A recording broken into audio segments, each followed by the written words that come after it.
एक और भाव आया।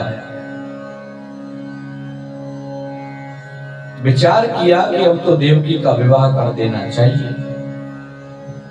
कंस के चाचा की पुत्री है देवकी, तो कंस ने वसुदेव जी के साथ देवकी का विवाह कराया। और जैसे विवाह संपन्न हो रहा, बड़ी धूमधाम से विवाह उत्सव हुआ। कंस ने बहुत दहेज दिया अपनी बहन देवकी को, लेकिन वसुदेव और देवकी को जैसे ही कंस विदा करने लगे तो एक आकाशवाणी हुई, महाराज, अरे कंस, जिस बहन देवकी को विदा करते जा रहे हो, तुम समझते हो कंस, इसी देवकी का अष्टम गर्भ तुम्हारा काल होगा। आकाशवाणी ने यह नहीं कहा कि देवकी का बेटा तुम्हारा काल होगा या बेटी तुम्हारा काल होगी। सिर्फ इतना आकाशवाणी से आवाज आई कि इसका अष्टम गर्भ जो होगा वो तुम्हारा काल होगा। लेकिन जो ना समझ होते हैं, देह कोई आत्मा मानने की जो गलती करते हैं, अपने शरीर की सुरक्षा के लिए अपने प्रियजनों को मारने में संकोच का अनुभव नहीं करते। मेरे काल की जन्म आज, जैसे मेरा तुम्हारा सबका काल आना है, एक दिन सबको जाना है। जब जन्म होता है तो उसी समय महाराज उसका मरण भी निश्चित हो जाता है। अब तो कंस ने सोचा कि मेरे काल को जन्म देगी ये देवकी, मेरे काल को जन्म देने वाली देवकी को ही जीवित नहीं छोड़ूंगा, तो काल पैदा होगा ही कहां से। कंस ने तुरंत देवकी के केस पकड़ लिए महाराज और रथ से नीचे खींच लिया। तलवार से उसे मारने को जैसे उद्यत हुआ, लेकिन पति कहलाने का अधिकार तभी होता है महाराज जब वो हर प्रकार से पत्नी की सुरक्षा कर सके। वसुदेव जी ने तुरंत कंस के तलवार को अपने हाथ से पकड़ लिया और कितनी सुंदर बात कही, राजन, आप जैसे यशस्वी, आप जैसा पराक्रमी एक नारी को तलवार से मारी, ये शोभा नहीं देता।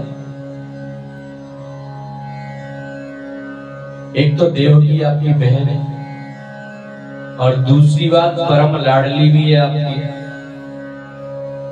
नारी की अगर कोई हत्या करे तो महाराज उसका पातक बहुत बुरा लगता है, क्योंकि नारी लक्ष्मी स्वरूपा होती है। आपने देखा होगा विवाह के समय माता पिता बेटी के चरण छूकर कन्यादान करते हैं। नियम ऐसा है, जिसका आपने कन्यादान किया पुत्री मानकर करते हैं, और उस पुत्री को क्या मारेंगे? कभी नहीं। कंस ने कहा, वसुदेव जी, जो आकाशवाणी हुई क्या वो आपने नहीं सुनी?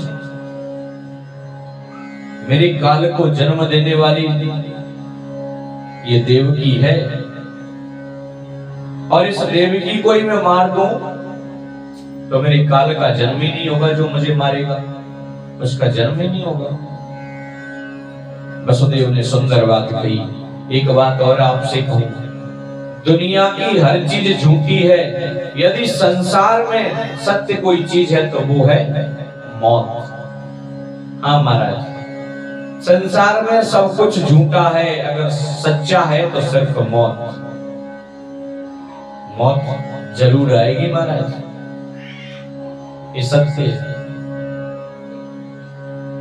मृत्यु के अलावा और कोई सच्चाई है ही नहीं संसार में, क्योंकि परमात्मा की दृष्टि का ये अपरिवर्तनीय नियम है। इसमें कोई बदलाव नहीं कर सकता, इसको कोई पलट नहीं सकता। लेकिन कंस एक भी बात मानने के लिए तैयार नहीं हो रहा है। वसुदेव फिर कहते हैं, राजन, तुम्हारे चरित्र पर कलंक लग जाएगा। सब ये कहेंगे राजा कंस तो कलंकित है। बड़ा वीर बनता था, बहन को तलवार से काट कर मार दिया। ऐसा मत करो राजा। कंस ने कहा सुनिए, ये भाषण किसी और को सुनाना, ये वेदांत किसी और को देना। मैं तो इतना जानता हूं कि मेरी काल को जन्म देगी देवकी, और काल को जन्म देने वाली को मैं नहीं छोड़ूंगा। तो काल मेरा आएगा ही कहां से? वसुदेव ने कहा सुनो, तुम्हें देवकी से तो कोई भय है ही नहीं, भय है तो इनके पुत्रों से। देवकी के गर्भ से जितने भी पुत्र होंगे उन्हें हम आपको समर्पित कर देंगे। आज ये मैं वचन देता हूं,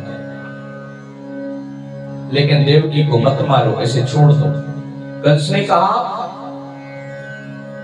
सुनो, मेरी भी एक शर्त है, जब तक इसके 8 पुत्र नहीं हो जाते तब तक आप दोनों को कारागार में ही रहना पड़ेगा, हथकड़ियां पहननी होंगी। बोलिए मंजूर है? वसुदेव ने कहा बोले सब कुछ मंजूर है, बस देवकी को छोड़ दो, इसे मत मारो। देवकी वसुदेव को जेल में डाल दिया। महाराज एकदम बदल गया। वसुदेव को बड़ी पत्नी रोहिणी है, वसुदेव की बड़ी पत्नी रोहिणी है, वो यशोदा की सहेली है, इसलिए वे प्रायः गोकुल में निवास करती हैं। वसुदेव जी की अन्य पत्नियां अपने ससुर जी के यहाँ महल में सुरक्षित हैं। वसुदेव जी के प्रथम पुत्र हुआ महाराज, कीर्तिमान नाम है। कंस ने एक बार उसे छोड़ दिया और फिर मार दिया। बोले क्या पता